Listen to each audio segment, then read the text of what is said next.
Haji mabrur ni apa dia? Haji mabrur ini ialah haji yang tak bercampur dengan dosa. Allahu Akbar tuan-tuan. Pi buat haji daripada pi sampai balik cantik aja. Dia jaga semua.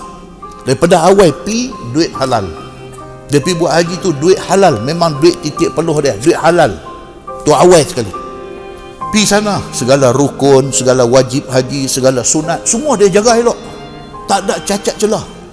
Tawaf dia buat elok, sa'i dia buat elok. Wajib haji nu pi bermalam di Muzdalifah, di Mina, dia buat cantik semua. Jaga semua ni cantik. Rukun, wajib haji, sunat semua dia jaga elok. Tidak ada riak, tidak ada sum'ah. Pergi buat haji ni tak ada ingat nak menunjuk ke orang apa, tak ada. Semata-mata nak cari keredaan Allah. Dia buat semua benda ni, insya-Allah dia bawa balik haji yang mabrur.